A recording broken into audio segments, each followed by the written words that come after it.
Sac passé les Captains, Emmanuel de Captain Dev, on se retrouve aujourd'hui pour un unboxing de Strapi. Strapi, si tu le connais pas, c'est ce qu'on appelle un Headless CMS. En fait, c'est un gestionnaire de contenu qui te permet de créer tout un tas de contenus à mettre sur ton site web, mais il ne va pas embarquer de partie front-end.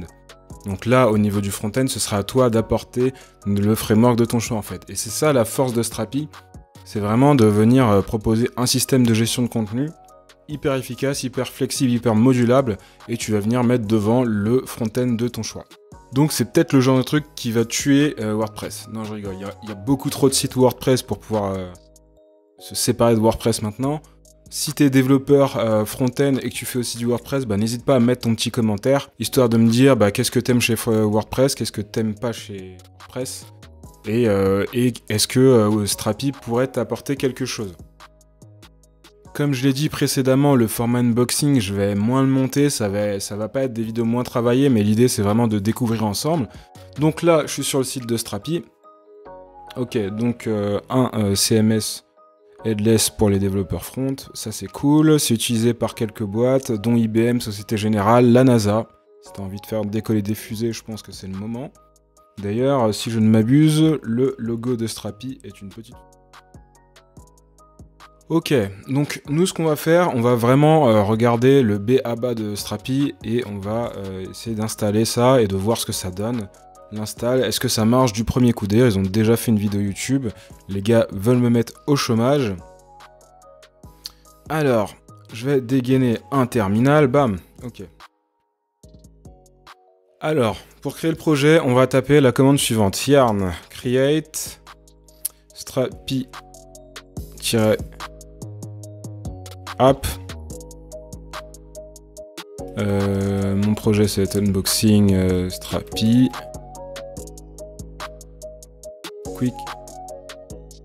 Ok, donc pendant que ça installe, ce que j'ai oublié de dire, c'est que si tu es développeur front-end ou back-end, Strapi ça peut t'intéresser parce que ça te permet de créer une couche de données très rapidement pour ton side project ou même ton application si tu es un peu plus chaud. L'idée derrière, c'est que tu vas avoir accès à une sorte de créateur de modèles, on va le voir juste après, tu peux créer tes modèles très facilement. C'est compatible avec du PostgreSQL, avec du MySQL ou du MongoDB, donc là aussi il y a une couche d'abstraction. Encore une fois, le fait d'avoir une abstraction, potentiellement, si tu cherches un projet qui est au top du top niveau perf, j'imagine qu'il faut s'éloigner un peu des abstractions et partir un peu plus sur du custom. Donc voilà, là on est en pleine install. Qu'est-ce que je peux dire d'autre? Donc ouais, il y a un admin panel, un peu comme... je crois que c'était Django en Python, où il y avait un admin panel. Si t'es développeur Django, n'hésite pas à me mettre ça en commentaire. Et bien sûr, tu vas pouvoir accéder à tes données via une API REST ou du GraphQL. Ça, c'est intéressant. Donc, je vais revenir sur le site de Strapi, voir les features pendant que mon truc s'installe. Ok. Donc au niveau des features, c'est open source, ok. Là, c'est les types de données qui sont pris en charge nativement, pour lesquels tu vas pouvoir créer de la data et tu vas pouvoir les modifier via le panneau d'admin. Tu vas avoir une API customisable. Par défaut, tu peux faire des CRUD très facilement et tu peux venir modifier ces CRUD-là en rajoutant du code. Donc vraiment, tu as le truc de base. Je sais pas, par exemple, si tu es en train de faire un hackathon, ça peut être génial parce qu'en fait, en 5 minutes, tu as ta couche de données qui est prête. Et du coup, il y a un système de plugin pour venir améliorer les comportements spécifiques. C'est agnostique de n'importe quel framework front, donc ça aussi c'est plutôt cool. Que tu fasses du React, du Nuxt ou du Gatsby ou ce que tu veux, finalement t'es tranquille. Par contre, je crois que si tu veux modifier le panel d'admin, je crois que ça se fait en React. Autre chose, on a l'authentification qui est prise en charge et l'emailing. L'authentification, c'est hyper important parce que c'est vraiment le genre de truc où on galère au début, quand on sait pas trop comment faire en fait. Et ça te permet d'avoir un système de rôle et de permission qui vont te permettre de définir différents niveaux d'accès sur tes données. Donc ça aussi, pour la sécurité, c'est hyper important et là, c'est embarqué dedans. Ok, donc il a l'air d'avoir terminé, écoute. Je pense qu'il a mis une base en mémoire, j'imagine, parce que j'ai pas configuré de base de données. Dans la documentation, tu as toutes les infos pour configurer ta base. Tu peux mettre une base Mongo ou une base SQL, ça va dépendre de tes besoins et du type de base que tu as envie d'utiliser. Donc j'imagine que mes données vont persister tant que mon serveur tourne. Ok. Alors, il m'a lancé mon serveur sur une URL admin auth register. Nom d'utilisateur, Captain Dev 404, connaît les bails. On génère un mot de passe avec Dashlane quand même. Et mon email, tu dois le connaître aussi. Surtout si t'es dans les emails privés. Ouais, parce qu'en fait, il y a plein de gens qui regardent mes vidéos, trop bizarre. Et ils s'inscrivent pas dans les emails privés, ce que je peux comprendre, parce que maintenant je les envoie tous les jours, donc ça peut être un peu chiant, c'est pas grave. Mais les gars, ils s'abonnent pas à la chaîne. Et je me dis, quand je vois le nombre de personnes qui regardent mes vidéos et mon nombre d'abonnés, il y a un truc qui colle pas. Donc n'hésite pas, c'est le moment à t'inscrire, à t'abonner sur la chaîne plutôt, à cliquer sur le petit bouton. C'est mon premier appel à l'action. Ok, et qu'est-ce qu'il aime pas là? Ok, bam, ça y est. Ok, ouais. Donc j'ai cliqué trop vite. Ok, donc là on est sur l'interface d'admin. Directement là, ce qu'on peut voir ensemble, créer votre première collection, pas mal du tout. Il y a de l'aide là, t'as des petites vidéos, histoire de voir comment démarrer, donc c'est plutôt cool. C'est plutôt bien fait pour le coup là. Bon point pour Strapi, je pense qu'il y en a plein qui vont utiliser Strapi pour leur prochain projet. On peut ajouter un utilisateur, pourquoi pas, là je vais annuler. Êtes-vous sûr de vouloir abandonner? Bah oui, je suis sûr. Laisse-moi tranquille. Ok, les utilisateurs, on verra ça plus tard. T'as une Media Library, je pense que tu peux uploader des fichiers, donc ça c'est plutôt cool si t'as beaucoup d'assets par exemple. J'imagine qu'il doit y avoir peut-être un plugin pour les uploader sur S3. Ce serait pas bête. Ok, donc là en fait on voit que j'ai par exemple un plugin GraphQL à télécharger. Je vais pas le faire maintenant parce que l'idée c'est, tu sais que ça existe, je te laisserai regarder dans la doc. Et on a les plugins Content Manager, Content Type Builder, Role and Permissions, qui sont déjà installés, ainsi que les emails. Et la Media Library comme on a déjà dit. Donc ça c'est vraiment pas mal, ça veut dire que quelque part tu pourras améliorer et proposer des plugins un peu comme sur un WordPress. Hein.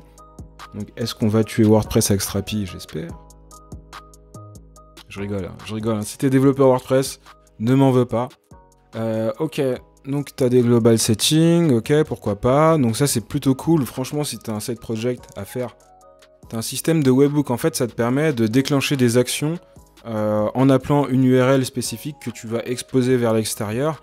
Tu peux potentiellement brancher ton application sur un bot par exemple, sur un bot Slack ou Discord, grâce au webhook. Donc ça pourrait faire une petite vidéo sympa.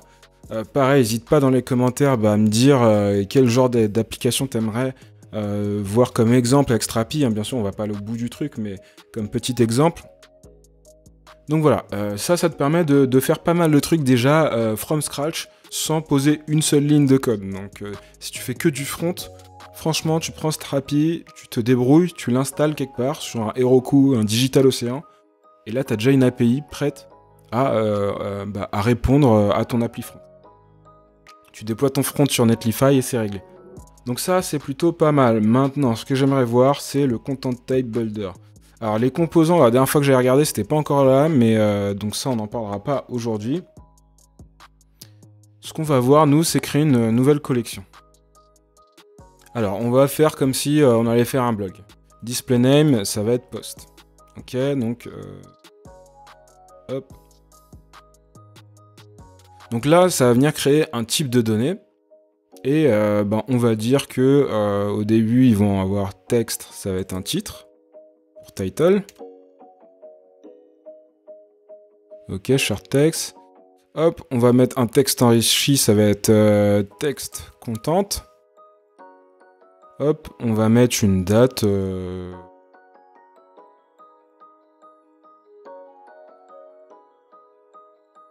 Publish date, je m'en s'en fous de l'orthographe. Allez, publication. Hop, ici on va mettre en mode date time, ok. Et qu'est-ce qu'on peut mettre d'autre? Bon, Écoute, c'est déjà pas mal, on va faire des petits articles, ils vont être... voilà.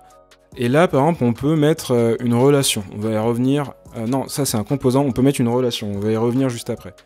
Donc moi, je vais créer... et ah, tiens, on va mettre un auteur. Je vais mettre texte. Ok, bam. Lui, je vais le modifier parce que, du coup, voilà. Finish. Ok. Là, je vais faire sauvegarder. Et mon serveur va redémarrer. On va voir pourquoi c'est aussi important.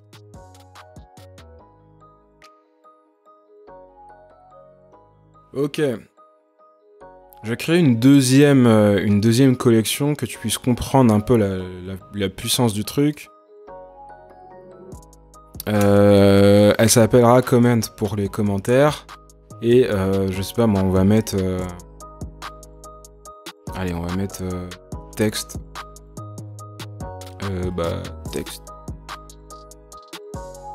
Allez, on va mettre texte, on s'en fout. Le but, c'est juste que tu vois... Et on va mettre une relation. Et là, en fait, ça va te permettre de gérer tes relations entre différentes collections. Donc moi, je vais rattacher mon commentaire à un post. Et ça va être une relation de 1 à 1, en fait. Et là, tu vois qu'on peut mettre, du one to many, du many to one et compagnie. Nous, on va mettre juste 1 à 1. Donc un commentaire va pointer vers un seul post. Et j'ai pas de nom du champ, si je fais finish. Ok. Très bien, ça a l'air. Ok, donc pour ça, je vais faire sauvegarder, mon serveur va redémarrer. Hop, là derrière, je pense qu'on peut voir, voilà, on peut voir tout ce qui se passe et à chaque fois il redémarre. Maintenant, je vais créer de la data pour voir ce que ça donne. Hein. Testons. Hop, ajouter un autre champ, ok. Je vais aller dans comment, non, dans post. Hop, ajouter un post, yes. Hello world. Donc là, c'est mon premier post. Je vais choper un lorem ipsum. Hop, voilà, nanani, bam. Je prends en plus du texte riche. Hop, voilà. J'ai un éditeur. Si tu veux, je peux mettre du gras, tout ça. Ah, bold de texte. Ok, soit. La date de publication, on va mettre le 1er mai. Tiens, voilà, faites du travail, c'est génial. Et l'auteur, ça va être Captain Dev. Forcément. Je me demande si j'ai pas perdu une grosse partie de l'audience là. Donc on va jouer un petit jeu pour voir qui vraiment suit jusqu'au bout mes vidéos. Il y aura des mots-clés à mettre dans les commentaires. Il y aura des mots-clés. Est-ce que tu as envie de jouer? Allez, on va jouer. On va mettre des petits mots-clés dans les commentaires, on va voir ce que ça donne.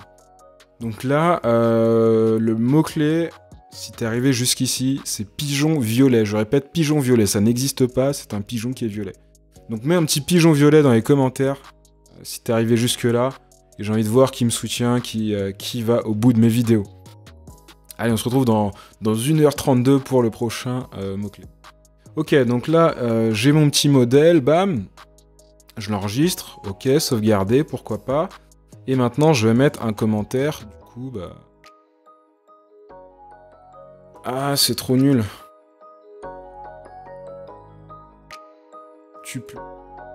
Ouais, je fais mon propre header. Ok, et on va mettre ça sur le commentaire Hello World. Ah, donc là, j'aurais pu mettre un ID potentiellement de commentaire ou de post qui me permet de le relier et de faire une relation un peu plus propre. Donc je sais pas exactement comment c'est modélisé en base. Je pense que ça, on le verra pour une autre vidéo. Ok, donc maintenant, ces données-là, j'aimerais bien y accéder parce que c'est cool d'avoir de la data. L'idée, c'est de pouvoir l'utiliser.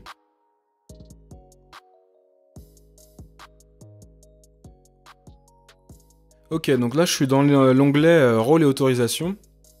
Il permet en fait de gérer ce qu'on appelle des ACL, c'est Access Control. Ça permet de dire qui a accès à quoi, dans quel cas et compagnie. Donc là on a public et authentifié. Donc ça c'est important quand tu fais... à proprement dit, c'est un peu de la sécu, même si on va pas dans... C'est plus de la sécu fonctionnelle qu'autre chose. On n'est pas sur des protocoles, sur de l'OWASP. Mais globalement, ça te permet de donner l'accès ou non à de la data. Moi, ce que je vais faire... Alors, hop. Donc notre content manager, il tourne sur l'URL localhost, je crois que c'est 1337. Ouais, je le vois là, hop, 1337. Donc je vais ouvrir cette page, et là, en fait, on est en mode développement. Donc là, il se passe rien, ok. Et en fait, il se trouve que si je vais sur post, bam, en fait, ici, carrément, sur cette URL, j'ai accès potentiellement aux données. Donc là, il ne me les a pas trouvées, ce qui est normal. Oui, parce que c'est post avec un S, j'imagine. Ok. T'as bien vu, là, on était sur un autre form qui est 404. Là, on est sur un 403, interdit. Ok. Donc ce qui se passe, en fait, c'est que j'essaye d'accéder à une ressource REST qui n'existe pas. Bien sûr, elle n'existe pas. Non, elle existe, c'est juste que j'ai pas accès, voilà. Donc ce que je vais aller faire dans le rôle public, donc qui est par défaut pour n'importe quelle personne qui n'est pas connectée, sachant que ça marche aussi sous forme d'ensemble, j'ai ma collection post ici en fait. Donc là, je vais pouvoir venir tout cocher comme un bourrin. Non, je vais activer le find, count et find one. Là, je vais venir sauvegarder. Et si je fais ça, bam! Là, j'ai directement les datas de mon API qui sont balancées à mon front. Donc, admettons que tu sois développeur front ou full stack ou ce que tu veux. Là, tu n'as plus qu'à développer ton front-end qui va venir taper sur cette API-là et tu as de la data. Étape 1. Étape 2, tu peux mettre de l'authentification. Étape 3, tu peux mettre des relations un peu plus complexes. Donc là, vraiment, tu as tout ce qu'il te faut pour démarrer ton side project, pour démarrer ce que tu veux. Tu installes ça sur un serveur ou tu le déploies en local et tu peux faire mumuse avec. Ok? On continue. Maintenant, j'aimerais voir mes posts, mes commentaires. Donc si je vais être en comment, pareil, forbidden. Donc j'ai plus qu'à revenir là. Et sur commentaire, je vais faire pareil. Alors je peux tout cocher, c'est un peu bourrin, mais ça le fait. Par contre, ça veut dire que là, mon API, elle est complètement publique et que n'importe qui peut venir modifier de la donnée. Ce qu'on veut pas. Et là, tu vois qu'en plus de ça, mon commentaire intègre mon post. Donc là, il y a une résolution un peu comme dans du GraphQL entre mon post et le commentaire. Commentaire et mon post. Et ça me permet de faire une requête, récupérer toutes les données et juste après, faire un affichage qui va bien. Donc ça, c'est un peu... Et pourtant, là, j'ai pas posé une ligne de code. C'est là où c'est assez fort. On continue. Donc là, on est dans l'interface d'admin. Là, tu auras tes utilisateurs. Et en fait, après, bien sûr, il va falloir faire du code custom. Mais globalement, si j'ai envie, je sais pas moi, de faire un clone de Hacker News, proportion gardée, il me reste plus qu'à faire un front qui va afficher mes datas, en fait. Ça, c'est vraiment génial.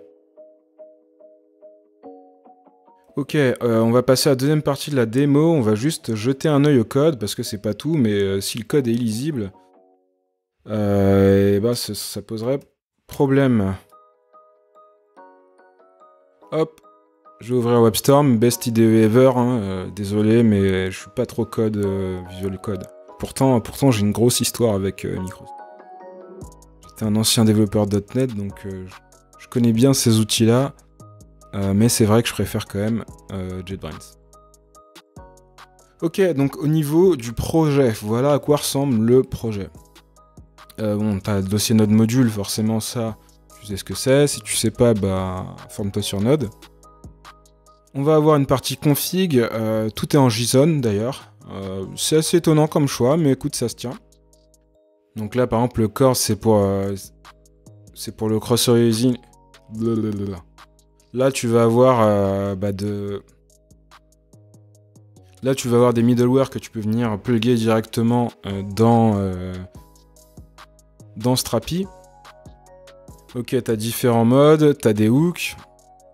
Il y a tout un tas de trucs, mais on va pas rentrer trop dans le détail parce que là on va un peu se perdre. T'as de l'internationalisation qui est déjà en place. T'as des fonctions, je sais pas exactement ce qu'il en fait ce truc là, mais j'imagine que tu peux les appeler un peu partout dans ton appli. Ça c'est à voir, on verra ça dans peut-être la prochaine vidéo s'il y a de la demande. Là c'est mon dossier de build, et là j'ai un dossier API où je retrouve mes deux collections. Donc en fait tout à l'heure quand on voyait le serveur redémarrer, c'est parce que le CLI va venir créer des fichiers directement dans mon projet. Donc ça peut être un plus, ça peut être un inconvénient s'il y a une grosse montée de version. Je sais qu'il y avait un framework à l'époque, il y en a plusieurs en Node qui faisaient ce genre de truc, mais c'était par exemple Sail.js, mais il n'y avait pas forcément une grosse admin comme ça. Et tu peux aussi utiliser le CLI pour générer directement tes contrôleurs et compagnie. Donc là, le contrôleur, ouais, voilà, il est vide. Si tu vas dans la doc, ils vont t'expliquer comment venir le modifier, tu vois. Donc tu peux venir modifier le find one, pardon, mon anglais est génial, le create et compagnie. Et tout ça, en fait, c'est assez intéressant parce que tu as vraiment le fonctionnement de base qui est un CRUD classique. Et pour chaque modification, tu vas venir faire du code spécifique. Donc moi, je trouve ça juste génial. Là, on va avoir le modèle. Hop, qui se base aussi sur du JSON. Et en fait, c'est tout ce qu'on a rempli tout à l'heure en créant notre modèle dans l'interface. Ce qui veut aussi dire que tu peux créer tes modèles directement depuis le code. Quand tu connais bien, tu n'as plus trop besoin d'aller dans l'interface. Là, on a un dossier public. Du coup, j'imagine que le dossier public... Ouais, alors, le dossier public, en fait, c'est là où on va déposer un front. Ou c'est là où on va pouvoir venir plugger notre front-end. En gros, ton Vue.js et compagnie ou ton React viendra déployer dans public. Un petit exemple de ça, regarde, je vais créer un index dans ce dossier, HTML, hop, HTML5, index, hop, title, ok, on s'en fout.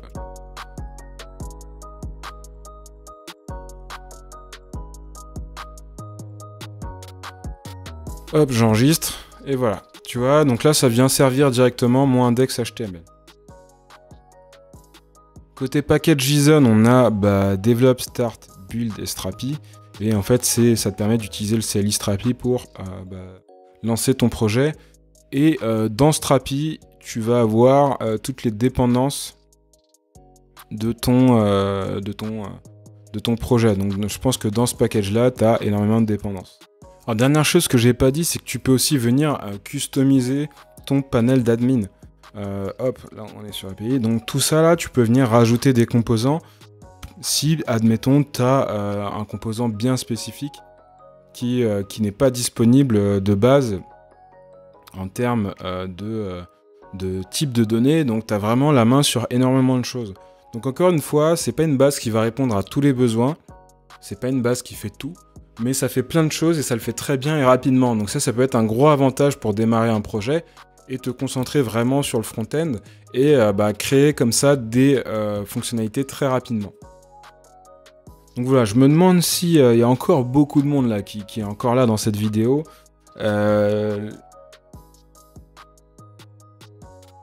Le mot-clé de la fin, ça va être arc-en-ciel nocturne. Donc va dans les commentaires et tape un petit arc-en-ciel nocturne si t'es encore là. Sur ce, j'espère que cette vidéo t'a plu. Comme d'habitude, n'hésite pas à me mettre un petit commentaire si tu veux une suite. Parce que si tu veux une suite, on va la faire la suite, on va aller plus en détail. Et potentiellement, on pourra se faire une vraie app de news ou je sais pas quel projet encore j'ai en tête. Mais il y a moyen de se faire des petits projets sympas avec Strapi. Donc n'hésite pas, mets-moi un petit commentaire, un petit like, abonne-toi à la chaîne si tu me découvres aujourd'hui. Et non, WordPress n'est pas mort, je pense que WordPress a encore de beaux jours devant lui, mais Strapi c'est quand même plutôt cool. Je pense que ça va aussi être vraiment le genre de projet qui vont exploser. Sur ce, moi je te dis à bientôt sur Captain Dev, ciao.